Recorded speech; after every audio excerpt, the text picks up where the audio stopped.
नमस्कार दोस्तों, मैं हूं शान और आप देख रहे हैं SR न्यूज गुजरात। भाई आपके दाम क्यों लगे, आप बिके क्यों? क्योंकि आपने अपने दाम लगवाए, है ना। अब एक बात देखिए, ऑस्ट्रेलिया में एक बार ये हुआ था कि एक पत्रकार के खिलाफ एक मामला दर्ज हुआ। नॉर्मल मामला था, ये कोई बड़ी बात नहीं थी, लेकिन वहां के सॉलिसिटर जनरल को बाकायदा पुलिस वालों को ये हिदायत देनी पड़ी, मेरी परमिशन के बिना किसी पत्रकार पर कोई मामला दर्ज नहीं होगा। क्या हमारे यहाँ के सॉलिसिटर जनरल में ये हिम्मत है कि वो ऐसा बोलें? दूसरा, दिव्य भास्कर के जो है उनके कई ठिकानों पर छापे पड़े, आप देखिए। बिल्कुल। इसके अलावा समाचार प्लस उत्तर प्रदेश का एक अच्छा न्यूज़ चैनल है, लगातार आप उठाकर देखिए पिछले 6-8 महीने से जो सरकारी आंकड़ा है। मैंने अपने देश लाइव पर तकरीबन 6 महीने पहले खबर चलाई थी कि देश में 50 लाख लोग कोरोना से मर गए। 6 महीने पहले मैंने खबर चलाई थी। तो बड़ा लोगों ने मुझ पे उस पर बहुत उल्टी सीधी गालियां भी दी, उस पर आप कमेंट जाकर पढ़ सकते हैं कि तू कौन होता है, तू ये होता है। अभी पिछले 1 महीने से लगातार दिव्य भास्कर, चाहे गुजरात का हो, चाहे उत्तर प्रदेश का हो, चाहे नेशनल हिंदी का हो, लगातार वो मोदी की जो नाकामियां हैं सरकार की, जो पत्रकार को करना चाहिए वो काम दिव्य भास्कर कर रहा है कि नाकामियों को उजागर करके बता रहा है। गंगा में जब लाशें बह रही थी तो उसको हेडलाइन से छापता था। गुजरात का एक मामला आपको याद होगा मजर भाई, जब रेमडेसिविर के जो इंजेक्शन की जो कालाबाजारी हो रही थी, जब भाजपा के जो अध्यक्ष है गुजरात के, उन्होंने जब अपना 5,000 का स्टॉक जमा कर लिया, आप सोचिए अगर वहां पर कांग्रेस के नेता ने जमा किया होता तो क्या होता उसकी हालत, या अगर किसी मुसलमान ने जमा की होती क्या होती उसकी हालत। उनको कुछ नहीं हुआ, क्यों? दिव्य भास्कर ने ये जिगरा दिखाया कि उसने पाटिल का नंबर बड़े हेडलाइंस के साथ अपने फ्रंट पेज पे छाप दिया कि वहां आपको इंजेक्शन मिलेगा, जाइए। तो दिव्य भास्कर जो जुर्रतमंदाना जो कदम उठा रहा था, हो सकता है आंखें खुल गई दिव्य भास्कर की। पहले तो वो भी बिल्कुल ही गोद में बैठा हुआ मीडिया बन चुका था, लेकिन शायद आंखें खुल गई तो पिछले कुछ महीनों से वो लगातार, खासकर कोरोना पर और बेरोजगारी पर, वो लगातार सरकार की पॉलिसियों का, मोदी और योगी दोनों की पॉलिसियों को वो बाकायदा नंगा कर रहा था। तो ये तो तय था कि कुछ ना कुछ तो होगा ही, क्योंकि जो छापता है उसके वहां छापा जरूर पड़ता है। तो ये वही हुआ है कि छापा इसलिए छापा, आप छापो मत और ना छापे। तो ये ईडी की रेड और इनकम टैक्स की रेड, अच्छा चलिए मान लेते हैं कि चलिए कुछ गलत किया दिव्य भास्कर ने, तो अभी क्यों आपने कार्रवाई की? जब आपसे सवाल उठाने लगा तब आपने क्यों कार्रवाई की? अभी तक आप सो रहे थे। बिल्कुल। क्या दूसरे और जो पत्रकार हैं, क्या उन पर कार्रवाई नहीं होनी चाहिए? क्यों उन पर कार्रवाई नहीं की आपने? आप देखिए दिल्ली के अंदर एडिटर गिल्ड्स की एक मीटिंग हुई और उस मीटिंग में अब ये तय हुआ कि जो पत्रकारों के भी जो फोन रिकॉर्ड किए गए, जो टैपिंग किया गया, उसमें अब क्या करना चाहिए। तो आप अब जाग रहे हो भाई, टैपिंग अगर सहल कुरैशी की हो, मजर शेख की हो, उस्मान कुरैशी की हो, रवीश कुमार की हो तो समझ में आता है, लेकिन ये तो उन लोगों की टैपिंग हो रही है जो खुद खुदी मीडिया के पत्रकार हैं। न्यूज़ 18 के पत्रकारों की टैपिंग हो रही थी, जी मीडिया से जुड़े हुए लोगों की टैपिंग हो रही थी। तो यानी कि ये जो गुजराती जो बैठे हुए हैं वो किसी को बख्शने वाले नहीं है। मुझे तो लगता है कि हो सकता है दोनों एक दूसरे का फोन भी टैप करवाते होंगे, ये बिल्कुल हो सकता है। इनको दोनों को एक दूसरे पर ही भरोसा नहीं है। जिसको किसी पर भरोसा नहीं होता वो एक दूसरे पर कैसे भरोसा कर लेगा। तो पत्रकारों के साथ में बहुत पत्रकारों को पहले से जाग जाना चाहिए। तो मैं कहूंगा पत्रकारों ने खुद ने अपनी हालत इस तरह की बना ली कि उनके दाम बोले जाने लगे। पत्रकारों ने खुद अपने आप को उस मुकाम पर लाकर खड़ा कर दिया कि वहां उनकी बोलियां लगने लग गई। वरना पत्रकार अच्छे पत्रकार भी हैं, बोलने वाले पत्रकार भी। आप देखिए कि पुण्य परशुन वाजपेयी, आप देखिए क्या नहीं हुआ। सब जितने पत्रकारों को जानते हैं, जो पत्रकारिता से जुड़े हुए लोग हैं, सबको पता है पुण्य परशुन वाजपेयी के साथ में क्या हुआ था, किस तरीके से उनको चैनल से निकाला गया, अभी क्या कर रहे हैं वो। विनोद दुआ के साथ में क्या हुआ, कैसे केस हुए, सबको ये बात का पता है। एनडीटीवी के साथ में क्या हुआ, सबको ये बात का पता है। तो भाई गलतियां होती है इंसान से, लेकिन आप पहले कार्रवाई क्यों नहीं करते हैं? जब आप पर सवाल उठने लगे तब आप कार्रवाई करने लगे उनकी। भाई अर्नब गोस्वामी पर भी बहुत सारे आरोप लगे थे, उनके खिलाफ क्यों कार्रवाई नहीं हुई? क्यों उनको पकड़ के नहीं ठूस रहे जेल में? टीआरपी का इतना बड़ा चार्जशीट में उनको इतने नाम आए, क्यों उनके खिलाफ कोई कार्रवाई नहीं हो रही? सुशांत के मामले में कहीं उनका हुआ, क्यों कार्रवाई नहीं हो रही? क्योंकि वो गोद में बैठे हुए पत्रकार हैं। तो जो सवाल करेगा, जो छापेगा, उसके वहां छापा पड़ेगा। ईडी का, इनकम टैक्स, ऐसा तमाम चीजें हो सकती हैं। अच्छा सोहेल भाई, एक चीज़ है कि चौथी जागीर फॉर स्टेट जो है उसका आप भी बखूबी निडरता के साथ जो इस्तेमाल कर रहे हैं सरकार के खिलाफ, आपको किसी तरीके से कुछ दबाव वगैरह महसूस हुआ है इसमें? दबाव तो क्या, देखिए कई बार होते हैं, अननोन नंबर के कॉल भी आते हैं। मुझे कई बार होता भी है कि मैं कंप्लेन करूं या कुछ, लेकिन मैं सोचता हूं छोड़ो ना, किसी को हवा दे के और ज़्यादा उसको बड़ा गुंडा क्यों बनाना। तो मुझे फ़ोन कॉल्स पे भी कई बार धमकी मिलती है। अभी कुछ दिन जैसे कालुल के मामले में लीजिए, मुझे फ़ोन आया, शायद मेरे पास में रिकॉर्डिंग हो, मैं श्योर नहीं हूँ। मुझे फ़ोन आया, मुझे बहुत उल्टा सीधा बोला, कोई सोलंकी था कालोल का, उसने मुझे बहुत गालियाँ दी, बहुत उल्टा सीधा बोला, ये कर दूंगा, वो कर दूंगा, वीडियो हटा, तुझे कुछ पता नहीं है, मुल्ला ये वो। मैंने कुछ नहीं कहा, मैंने कहा तुझे जो करना करो, वीडियो नहीं हटेगा। उसके बाद फ़ोन उठाना बंद कर दिया। मेरे जो कैमरामैन है बकुल परमार, उनको बहुत फ़ोन आए कालोल से, गौरक्षकों के और सबको, उनको उल्टा सीधा बोले तू ये चलाता है, तू कैसा हिंदू है, तू साथ में। तो ये तमाम चीज़ें तो चलती रहेगी देखिए, क्योंकि मैंने कहा ना कि कोई भी हो, मैं तो कहता हूँ नरेंद्र मोदी जो खुद भी हैं, उनके अपने लोग ही उनको पसंद नहीं करते हैं, तो विपक्षी विरोधी तो कहाँ पसंद करेंगे। तो ये तो सब चलता रहता है कि गाली देना, उल्टा सीधा बोलना, धमकी आना, ये सब तो चलता रहता है। अच्छा, एक बात को तो आप एक्सेप्ट करते हैं कि जिस तरीके से हिंदुस्तान के अंदर जो हिंदू लॉबी है वो सभी लोग ऐसा नहीं है। बिल्कुल, मेरे ख्याल से आप देखिए ना, बीजेपी को कितना वोट मिलता है, कितना वोट मिलता है, वो 50-60 करोड़ तो वोट नहीं मिलता है ना बीजेपी को, तो कुछ लोगों का वोट उसको मिल जाता है। आप ये देखिए 30% वोट मिला है, आपको पूरे इंडिया का 70% वोट कहाँ है, किसको मिलेगा वोट, क्यों आपको नहीं दिया? आप अगर इतने बड़े हिंदू सम्राट है तो आपको वोट क्यों नहीं मिल रहा है?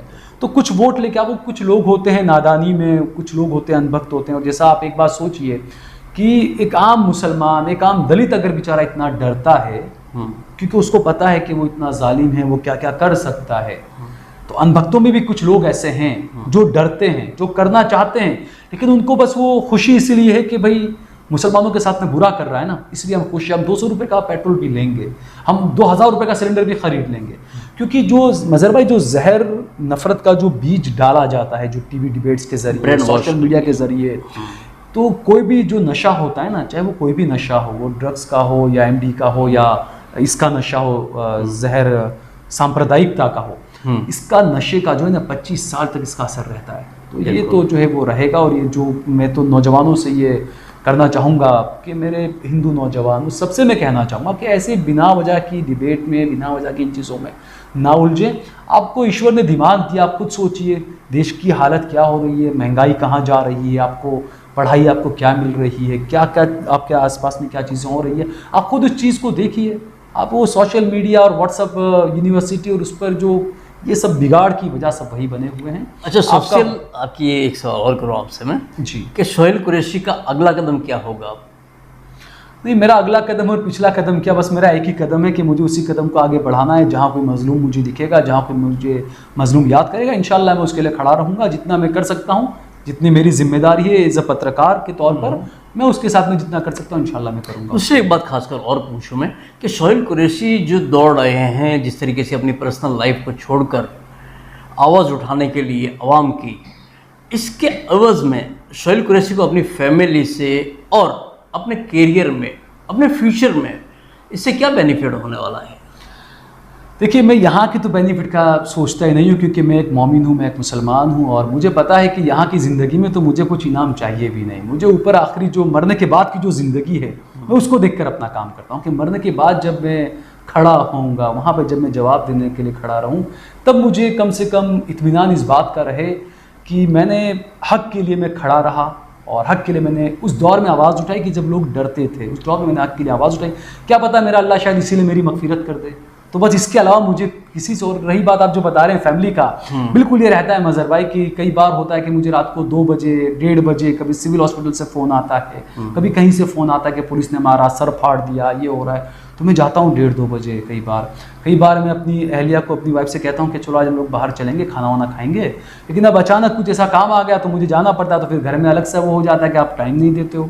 तो एक पत्रकार की ज़िंदगी ऐसी होती है कि वो घर में भी उसको बहुत सुनना पड़ता है, बर्दाश्त करना पड़ता है इन चीज़ों को लेके, क्योंकि फैमिली को वक्त देना ये भी आपको करना चाहिए। और दूसरी तरफ ये होता है कि आप जिसके बारे में कुछ बोलते हैं तो वहाँ पर भी लोगों का अलग, आज अगर आपने गयासुद्दीन शेख का इंटरव्यू ले लिया तो भाई आप कांग्रेस के दलाल हो गए, अगर कल उठ के आपने साबिर काबली साहब का MIM का इंटरव्यू लिया तो आप MIM के दलाल हो गए, अगर आप बीजेपी का इंटरव्यू लिया तो आप बीजेपी के दलाल हो गए।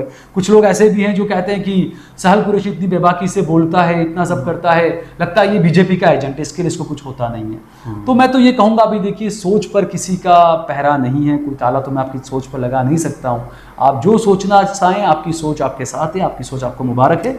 मुझे क्या करना है, मैं बस अपना वो काम करता रहूँगा। ईमानदार पत्रकारिता तो जो है उसमें इंसान का कैरियर है या नहीं?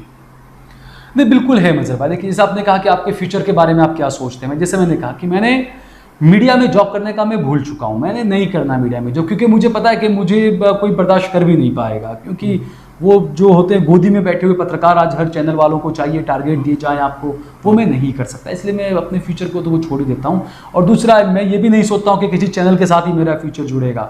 मेरा अल्लाह ने मेरे लिए क्या रास्ता रखा होगा, मेरा फ्यूचर कहाँ होगा, मेरा अल्लाह तय करेगा इंशाल्लाह, और अभी तक बेहतर ही चल रहा है सब, तो ये तो मैं उसमें कुछ वो ज़्यादा वो नहीं कह सकता। लेकिन हाँ, ये है कि जो आपने जो बातें कही कि जो चीज़ें होती है फ्यूचर का दूसरे पत्रकारों का, मैं हर पत्रकार से कहूँगा कि देखिए अब तो आपको नज़र आने लगा है सारा पत्रकारों के साथ में क्या क्या हो रहे हैं। हमने कोरोना काल में देखा बड़े बड़े पत्रकार जो बीजेपी के बड़े बड़े सांसदों के इंटरव्यू क्या करते थे, मिनिस्टरों के इंटरव्यू क्या करते थे, उनके बाप को वो नहीं बचा पाए, ऑक्सीजन नहीं मिला। पत्रकारों की बात कर रहा हूँ मैं, उनको क्या हाथ में आया, क्या मिला उनको, तो पत्रकारों की ज़िंदगी में आखिर में बचता क्या उनके पास में।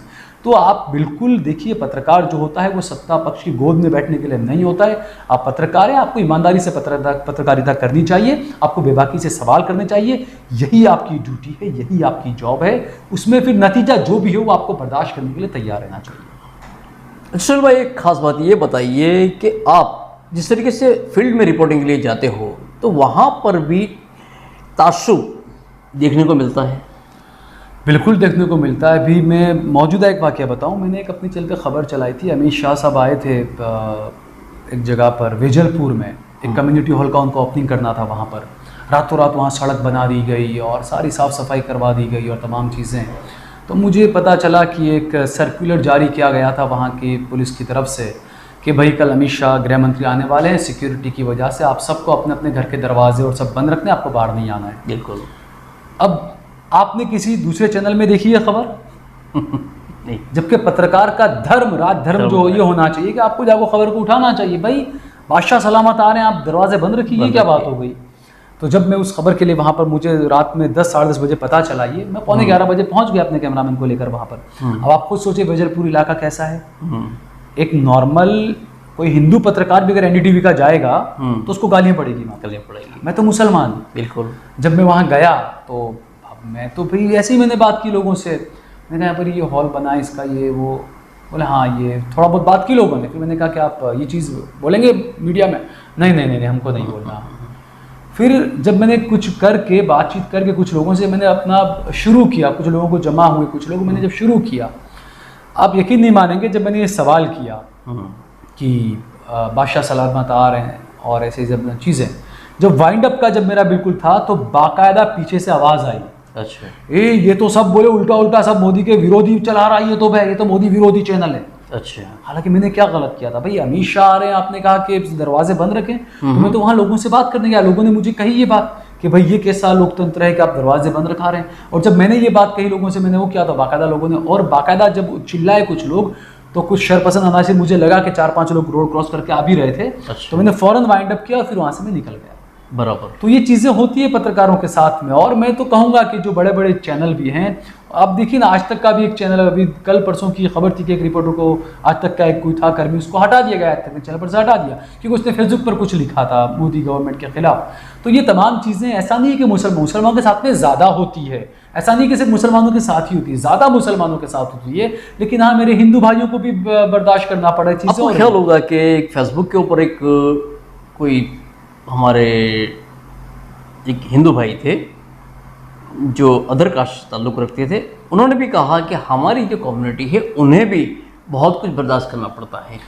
बिल्कुल। देखिए, सबसे बड़ी बदकिस्मती ये है कि यहाँ पर ये बता दिया जाता है ना, 2014 के बाद एक चलन चल चुका है कि कोई भी पत्रकार है अगर वो सत्ता पक्ष के विरोध में कुछ बोलता है तो उसको देश विरोधी करार दिया जाता है। और अगर ऐसे में वो पत्रकार अगर हिंदू है तब भी वो देश विरोधी है, लेकिन अगर उसका नाम सहल कुरैशी या मजहर शेख है तो पक्का वो देश विरोधी हो जाएगा। तो बिल्कुल ये तो है। और मोदी जी ने जैसे कहा है कि आप आइडेंटिटी किस तरह से करिए, तो वो तो मीडिया वाले और सारे लोग वो आइडेंटिटी उसी तरह से करें क्योंकि प्रधानमंत्री का हुक्म है कि भाई आप इस तरीके से लिबास और उनसे पहचानिए आप उनको। तो ये तमाम चीज़ें होती रहेगी और होती भी है। बहुत लोगं को, ऐसा नहीं है मुझे अकेले को, बहुत पत्रकारों को, मुसलमानों को, दलितों को ये बर्दाश्त करना पड़ता है। मैं उन लोगों को सैल्यूट करता हूँ कि जो लोग इतना सब बर्दाश्त करने के बाद भी ऐसी बेबाकी से अपनी आवाज़ को उठाते हैं और करते हैं, और उठाते रहना चाहिए, करना चाहिए। आप यहाँ के लोकल पत्रकारों को एक मैसेज दीजिए बस। देखिए, बहुत दिल दुखता है मज़हर भाई जब मैं यहाँ की लोकल पत्रकारों की जब बात होती है, तो सब तो नहीं लेकिन हाँ कुछ एक ऐसे भी हैं, और मुझे ख़ुद को लोग ऐसा समझते हैं और कई लोग मुझे बोलते भी हैं कि आप ये ले लीजिए, आप ये कर लीजिए। तो मैं उनसे कहता हूँ कि देखिए ऐसा नहीं है।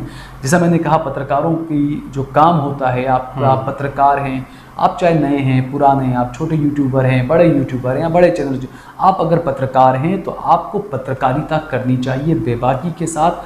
आप 2-5 हज़ार के कवर लेकर अपने ज़मीर को आप मत बेचिए, वरना फिर कोई नाम का गाने पत्रकारिता का आपका कोई मतलब ही नहीं है, क्योंकि आप 2-5 हज़ार का कवर लेकर 2 जोड़ी कपड़े खरीद लेंगे, 2 जोड़ी कपड़े भी बच्चों को दिला देंगे, लेकिन अपने दिल पे आप हाथ रख कर पूछिए कि आप पत्रकार हैं। मैं सभी पत्रकारों को ये कहना चाहूँगा जो बिल्डरों के पास पहुँच जाते हैं, जो पुलिस वालों के पास पहुँच जाते हैं वहीवटदार बन के कि हम निपटा देंगे, हम कर लेंगे। कई तो ऐसे भी मामले, मैं पता नहीं, मैं श्योर नहीं हूँ इस बार, लेकिन कुछ लोगों ने मुझे ये भी कहा कि कुछ पत्रकार पुलिस वालों के साथ में मिलकर किसी चीज़ का स्टिंग ऑपरेशन या किसी तरह की खबरें बनाते हैं और उस खबर को फिर नॉर्मली कहीं यूट्यूब चैनल पर कहीं चलाकर उस बंदे को प्रेशराइज करते हैं और उससे पैसों की उगाही करते हैं। ये पत्रकारिता का काम नहीं, आप पत्रकार नहीं, आप गुंडे हैं। अगर आप ऐसा कर रहे हैं तो आप पत्रकार नहीं, आप गुंडे हैं। आपको अपने ज़मीर से, आपको अपने दिल पर हाथ रख के पूछना चाहिए कि क्या आप ये सही कर रहे हैं, क्योंकि आप जैसा बोएंगे ऐसे ही आपको वल के आपके पास में वही चीज़ें आने वाली है। तो मैं पत्रकारों से ये कहूँगा, अगर आप पत्रकार अपने आप को कहते हैं तो इन तमाम लालचों से आप बच के रहिए। आपका एक ही काम होना चाहिए कि आपका फ़ायदा ज़्यादा से ज़्यादा जनता को पहुँचे, गरीब को पहुँचे, और जो मजलूम है उसको आप किस तरीके से मदद कर सकें, सिर्फ ये आपका एक काम होना चाहिए अगर आप सच्चे पत्रकार हैं। चलिए, बहुत बहुत शुक्रिया सोहेल भाई, आपने जो वक्त दिया। बहुत बहुत शुक्रिया मज़हर भाई, आपका भी बहुत बहुत शुक्रिया। तो दोस्तों, आज हमने हमारे इस प्रोग्राम में सोहेल कुरैशी से बात की। सोहेल कुरैशी ने काफ़ी अच्छी जानकारी दी कि फ़िलहाल जो भारतीय जनता पार्टी की सरकार में पत्रकारों के साथ क्या हो रहा है और पत्रकारिता जो है वो किस दौर से गुजर रही है, इस पर काफ़ी अच्छी रोशनी डाली। तो चलिए, मैं मज़हर से आपसे इजाज़त चाहता हूँ, फिर मिलेंगे किसी और प्रोग्राम में। अल्लाह हाफिज़। नमस्कार, मैं हूं रवि दुबे और आप देख रहे हैं SR news Gujarat. Like, subscribe and share. अगर आपको हमारी बताई गई खबरें अच्छी लगे तो उसे लाइक करें, शेयर करें और सब्सक्राइब करें। और हाँ, अगर आप हमसे जुड़े रहना चाहते हैं तो हमारी SR न्यूज़ गुजरात चैनल को सब्सक्राइब करें और बेल आइकन दबाना न भूलें, ताकि हम सदा आपसे जुड़े रहें और आप तक नई नई खबरें पहुंचाते रहें।